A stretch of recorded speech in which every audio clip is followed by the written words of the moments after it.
It's Saturday. I'm working on the Ford Escort Wagon.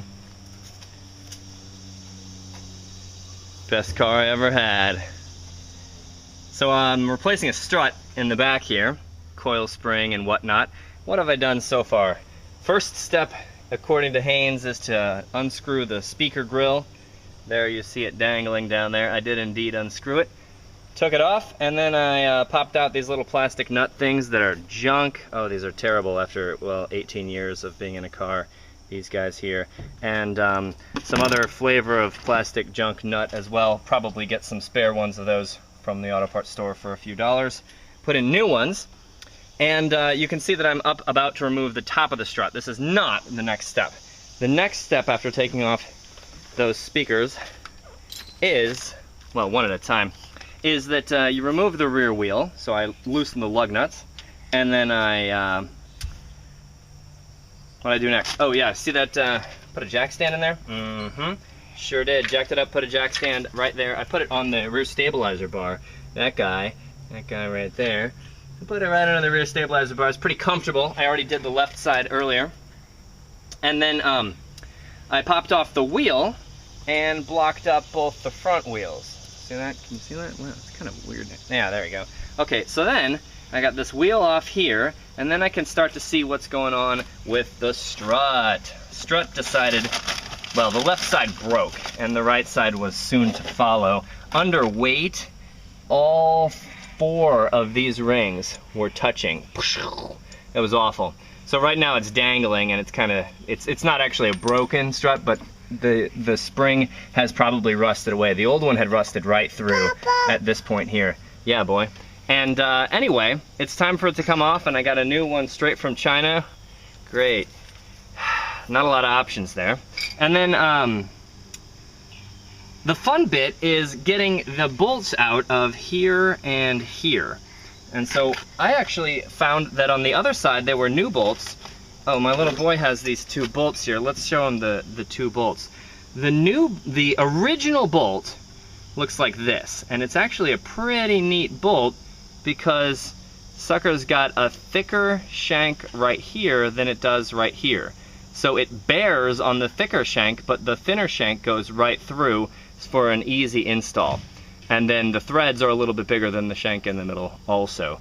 So that goes through here and holds that piece onto the strut. And so this is attached to the wheel assembly that the, gosh, I don't know the name for that thing. Anyway, you, I'm not your best resource for car work, but I've done it, so yeah. If you want to know what it means, where are we going, boy? What do you want? Oh yeah, you found some more nuts? Oh yeah, I was thinking I might have to hit it out, but it actually came out pretty easily. Now the trick is, you want to soak it in liquid wrench, or whatever penetrant you have around. Soak the dang thing, and then my situation was on the top it was 19 millimeters on both ends, the nut and the head of the bolt. And so I got 2 socket sets, and that's actually really important. Was trying to do it without a socket set last time. It was really awful. Get 2 socket sets, boom and boom, and then take those guys and crack them. It's going to take a ton of force, maybe not a literal ton. And then, so the strut here has those 2 holes that line up, and the issue is, if I'm not supporting this, it comes this way, like a lot. It came way out, and the strut wants to go way back, so I put a C-clamp on that sucker. I just C-clamped these guys together, and I'll show you when I'm putting it back together how that C-clamp aids everything. So now the job is to go inside the back of the car and unscrew the 2 bolts. These guys are 15 millimeter, I think, that are holding up the top of it. Let me see. I got my 13. I got my, wait for it, 15. Oh no, these are 14 millimeter. Okay, so I'm going to pop these 2 off and then remove this strut, put in the new one, and catch back up with you. Just a picture of the detritus that has come out of the car since the great removal. The new strut is in here, and it's painted black. That's okay with me. And then in here, we see that, well, peek under here. There's no metal left. under there. It just rotted away. So that's interesting. And I'm just gonna tighten these up. There's a stupid clip that comes with it, and the clip was completely in the way and aiding nothing, so I bent it out of the way. That's for one person installation, so I just asked my wife to push the strut in there. And anyway, I'm gonna tighten these guys up and then meet you down at the bottom part. Hey, I just remembered, don't tighten up the top. What I remembered is that you want a little bit of flexibility as you're trying to get this piece inside of the strut. So we want a little bit of play up top. I mean, yeah, the whole thing's a spring, but it also helps to have some play. So my plan right now is probably, let's see, I'm probably gonna jack up the strut so that it compresses the spring a little bit, and then hopefully I can get this hole to line up with that one, and I'll probably put some clamps on it to get them lined up just straight. I'll check back in with you and show you what I've done, if that works. No way, man, don't do it. It's gonna be hard to get a jack underneath that sucker because there's a bunch of other stuff underneath there. So instead, put a C-clamp. Borrow your buddy's 8-inch C-clamp. Might be a 10-inch C-clamp, I don't know. And then clamp that sucker in. I'm gonna be driving these guys together, driving that hole down into there. You gotta pay close attention to making sure that doesn't slip off. Watch your knuckles, this is gonna be an adventure. When it gets in there, I'm gonna put another C-clamp horizontally to bring these two guys together, and maybe even another one down at the bottom. Might require a little bit of prying and adjusting, and then shoop, shoop, those two bolts will be in. Oh yeah, see, I'm already making progress driving those two guys together because I was able to get the brake cable, sorry, the brake hose, and what do you call that when it's a metal hose? The brake metal hose on there, and then I can put that little clampy guy on there. There's a little catch that I had to remove. I could put that back on there pretty soon, but I'll just wait till everything's together. It looks like I picked the attack just right. I am getting now really close to this hole lining up with the through hole in the part that attaches to the wheel. And that guy's actually really close already. So I'm gonna come in here, and when I'm at the right vertical height, I'm gonna stop clamping down on this guy and give us a horizontal squeeze that direction. Hey baby, the first bolt is through.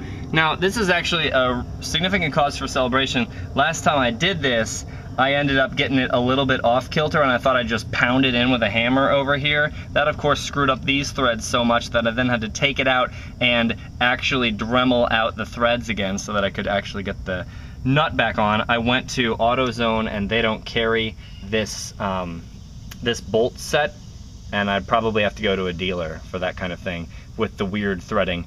But anyway, this was the replacement one. It's got itself a little bit of the old lock washer going on there, and I'll take this guy on here. I'm gonna put some lubricant on there again because you see the threads got kind of worn in the adventure, so we'll get that on there, and I'll check back in later. Okay, so I've spent the last 15 minutes kind of annoyed. The advice that I would give you is to put the bottom bolt in first rather than the top bolt, which I got so nicely snug in. Now I'm a stubborn guy, and I'm not going to take this out and then put that one in. But the issue is that this metal piece in between the strut opening is too far that direction. And I have no way now that I can pry, so I have to actually pound them apart.